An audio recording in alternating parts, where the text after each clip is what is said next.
Hi guys and welcome to MotorBeam. The i20 is a very important car for Hyundai in India. The premium hatchback segment has been growing significantly over the last many years, and the first and the second generations of the i20 have been akin to benchmark segments. 2020 is ending, I'm driving the all-new i20, and in this video, I'll answer 20 important questions about this premium hatchback. Before we get started, you know what you have to do. Make sure to hit the like button, share the video with your friends, and subscribe to the MotorBeam channel.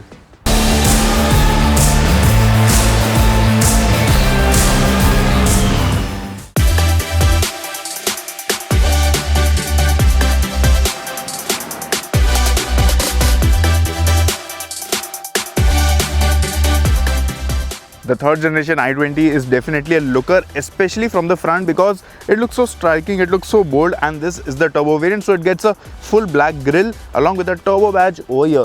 Now this headlamp is a projector LED unit, these fog lamps are projector halogens, and I think the face of the car has been carved out very nicely and it does look quite stylish. Now if we compare the size of the new i20 to the older one, this one is longer by 10 millimeters. The wheelbase has also increased by 10 millimeters. This one is also wider by 41 millimeters, but the height is exactly the same at 1505 millimeters. Now if we talk about the profile of this car, the styling is uncannily Hyundai, and this car has some typical i20 traits. Now Hyundai has engraved the i20 name at different places across the body of this car. So if we talk about the corner of the headlamp, you get an i20 badge. And if we talk about the tail lamp, the corner of the tail lamp, again you get an i20 badge, and also there's an i20 badging over here on the side skirts. Both from the front and the side, the styling of the new i20 does look quite nice. This dual tone color theme suits the car really well. The black side skirts, the black roof, all of them make the i20 a classy looking hatchback. And now we'll discuss the styling of the rear. The rear of the third generation i20 is where people have mixed opinions about the design, because not everyone is a fan of this tail lamp layout and the strip that runs across the boot lid. Now on this red body color, the layout of the tail lamps and this chrome strip does look quite good and pleasing to the eyes. But if we talk about the white color or even some other lighter shades of the i20, it looks so-so. The i20 gets a shark fin antenna on the top, a diffuser on the rear bumper, and thankfully no fake exhaust. Overall, I think Hyundai has done a really nice job with the styling of this car, and this car looks better in person when compared to pictures, and I think dark shades suit this car really well.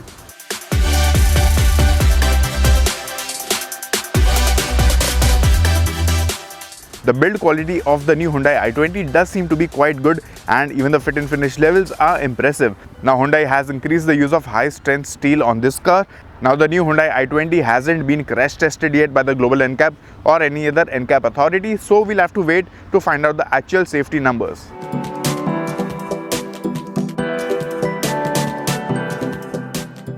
The cabin of the third generation Hyundai i20 is quite good. Now the older car actually had good quality, the fit and finish was good even on the older car, and this one is not really different because the quality levels are quite nice. There are some premium touches inside the cabin, and yes, even though you get a lot of hard plastics on the dashboard and on the door pads, the quality levels do not feel inferior and they do feel worth the price.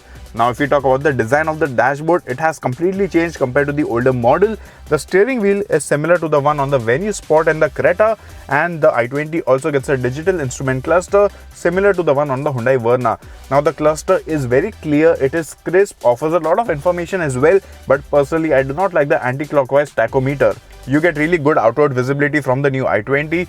The windshield is bigger than the older i20. The mirrors offer a good field of view, and even the windows are nice and they lend a lot of airiness to the cabin. The driving position over here is also very nice, so you get a very nice view of what's ahead, what's behind, and overall in the cabin of the new i20 you do get a very nice sense of belonging.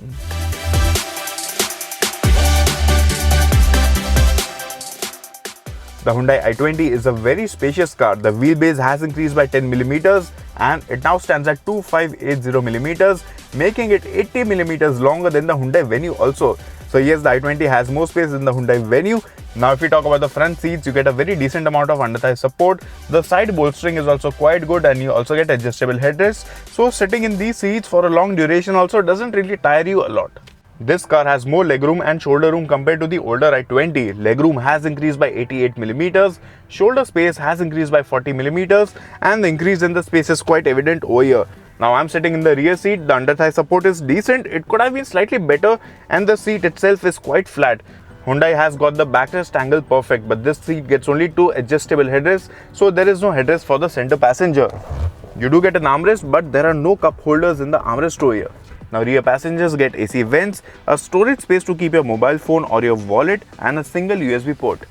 Now the rear seat is quite wide, but if you want to make 3 full-size adults sit in the rear seat comfortably, well, that could be a slight problem. Fitting 3 people is not impossible. 3 people can sit, but 3 adults cannot sit comfortably for a long drive. The rear seat is more suited for 2 adults and a kid.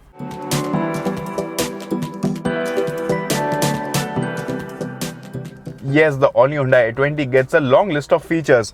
So starting with the instrument cluster, as I mentioned before, this one gets a digital instrument cluster. The touch screen is a 10.25-inch unit. We'll come to the sound quality in a bit. Along with that, you get automatic climate control, 50 Blue-Link connected car features, electrically adjustable and folding mirrors, automatic headlamps, a wireless mobile charging pad with a cooling pad, an Oxy-Boost air purifier, and a lot more. Along with that, the i20 also gets a cooled glow box. Now there are some features which are missing in this car, and I think if Hyundai would have offered those features, the package would have been more complete. So this car gets a manual inside day-night rear view mirror, but an auto-dimming IRVM would have been really nice, and along with that, ventilated seats on the new i20 would have been like a cherry on the cake.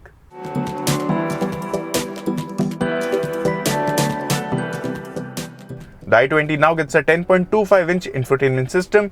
This touchscreen seems quite good to use. The user interface is fluid and responsive. The screen itself also has a very nice resolution, and you also get Apple CarPlay, Android Auto, and also inbuilt navigation. Now this screen is mated to Bose speakers. You get one Bose speaker in every door. You get 2 front tweeters and a subwoofer which is placed in the boot along with an amplifier. The sound quality from the stock speakers is quite good. So let me play some track and let me show you the sound quality.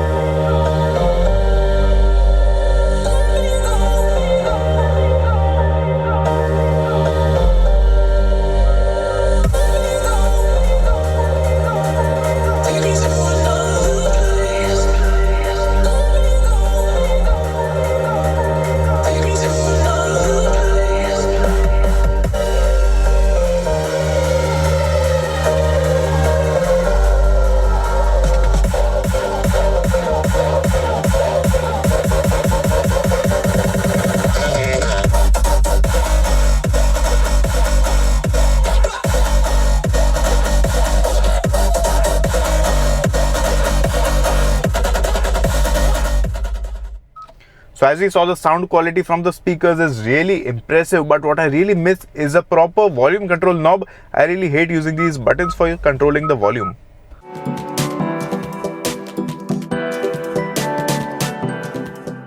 Hyundai is offering a decent number of storage spaces and cubby holes in the cabin of the new i20. In every door, you get a 1-liter bottle holder along with some small storage spaces. The storage spaces at the rear are a bit smaller than the ones on the front doors. Along with that, you get 2 cup holders at the front, but one of them has the air purifier installed. And this armrest can also be opened, and there's a small cubby hole inside the armrest as well.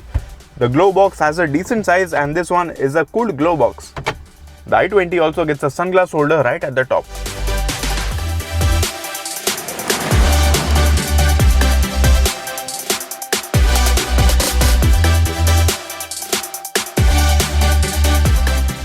The boot capacity of the new i20 is 311 liters, 26 liters more than the older i20, and the boot is also nicely shaped so it can hold a decent amount of luggage.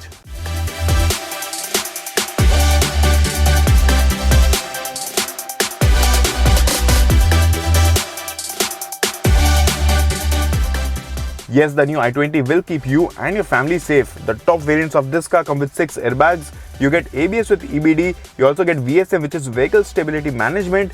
You get ESP, which is Electronic Stability Program. Along with that, you also get TPMS, which is Tire Pressure Monitoring System. This car also comes with Hill Start Assist. Along with that, you also get the Driver Rear View Monitor.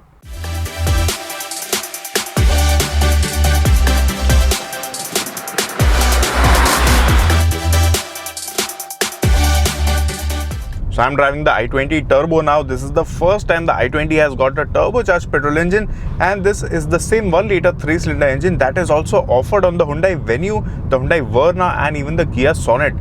Now this engine is quite good. We have seen it, we have driven it earlier, and it makes 120 PS and 172 Newton meters of torque. Now on the i20, this engine is offered with a 6-speed IMT or a 7-speed DCT. There is no proper manual variant on offer, but I think that is not a major deal breaker because most people hate driving manuals in traffic today, and the IMT offers you the fun of a manual without the hassle of the clutch. So yes, the IMT is a good proposition, but now I'm driving the DCT. This is a 7-speed gearbox. It is smooth. It is not lightning quick like a DSG, but it does the job really nicely.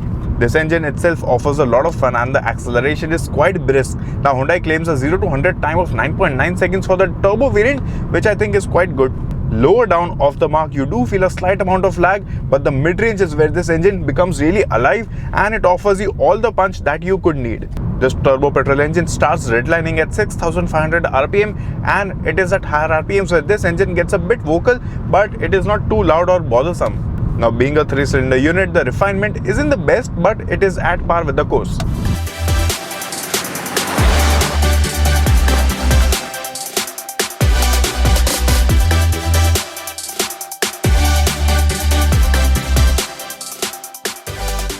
I'm driving the diesel variant of the new i20. This makes 100 PS and 240 Newton meters. This engine, the 1.5-liter 4-cylinder unit, is the same one which is offered on the Kia Sonet, the Hyundai Venue, the Hyundai Creta, the Kia Seltos, and there was one more, the Hyundai Verna. First things first, the refinement of this diesel engine is quite good. Yes, there is some clatter which is heard, but the vibrations are nicely under control. And to top it all, the mid-range surge of this engine is very addictive. This car just pulls very cleanly. And yes, the amount of punch that this engine offers will never leave you disappointed.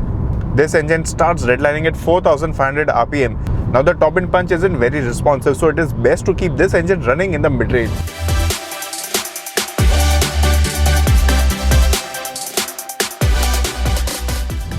The Hyundai i20 is offered with a variety of gearboxes. So with the 1.2-liter Kappa engine, you get a 5-speed manual.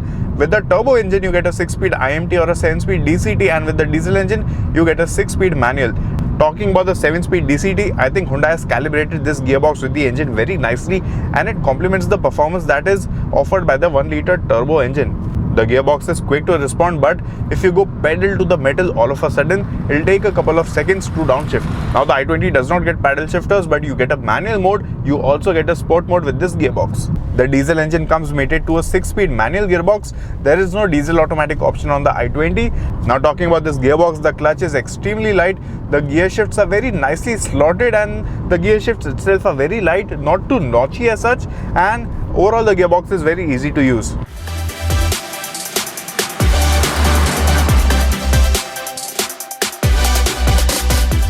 Now if we talk about the fuel efficiency figures of the turbo variant, the ARI figures stand at 20.25 kilometers per liter. Now obviously the real world figures won't be close to the ARI figures, so you can expect around 10 to 11 kilometers per liter in city traffic and a bit more, somewhere near 14 kilometers per liter out on the highways. The diesel variant has an ARI figure of 25.2 kilometers per liter, making it the most fuel efficient 1.5 liter diesel engine in the market, and the real world figures hover between 15 to 18 kilometers per liter in the city and a bit more, close to 20 kilometers per liter on the highway.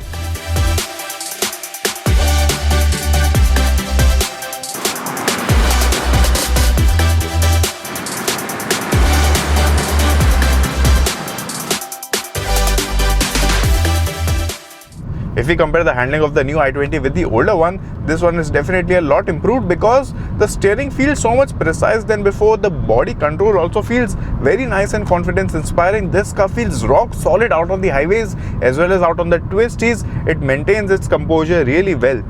Compared to the older car, this one has become more agile, more responsive, but yes, it does have some body roll that can be felt.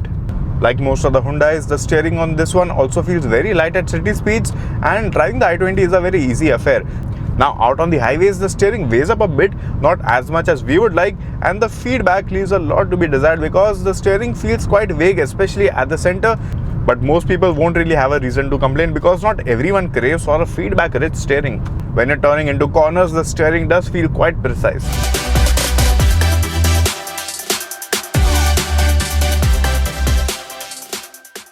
The ride is just fab because Hyundai has tuned the suspension a lot better than the older i20, and this one feels very supple over different kinds of road surfaces.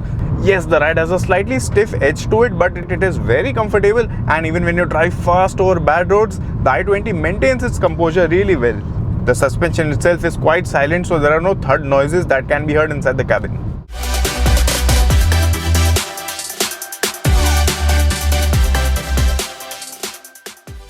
So, is the i20 fun to drive? Well, that depends on a lot of things. Now, talking about the engines, the 1-litre turbo petrol and the 1.5-litre diesel engine offer very punchy performance, so they do add some amount of fun to your daily commute.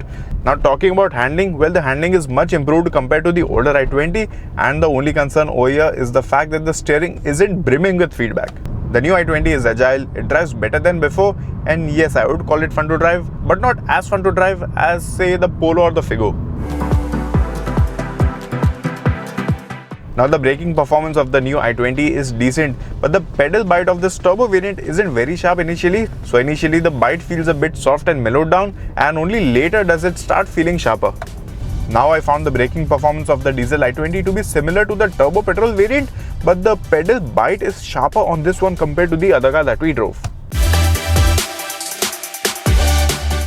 It's been more than 20 years since Hyundai entered the Indian market officially, and the company has built a very nice reputation for themselves. Hyundai has a very nice network of sales and service outlets, and most owners haven't really had a major reason to complain. So in terms of service, we are pretty much sorted with the new i20 and overall with Hyundai.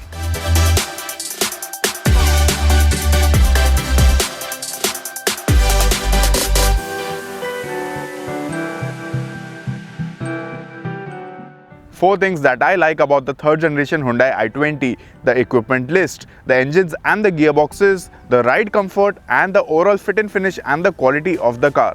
Four things that could have been better: the steering feel, the fact that this car does not get a diesel automatic could be a downer for some customers, the pricing of the top variants could have been better, and of course there are some features which are missing. The new Hyundai i20 is a huge step up from the older model. It is bigger, it looks better, it has more features, it is a bit more comfier, and it has some really nice engines. Now, if we talk about the pricing, the prices of the top variants could have been a bit lower. So if you want a value for money variant, go for the sports variant. But if you can afford the top spec Astra O variant, go for it because it does offer quite a lot at that price. Thank you guys for watching this video. I hope you liked it. Let me know in the comment section below which one will you pick out of the Hyundai i20, the Tata Altros and the Maruti Baleno.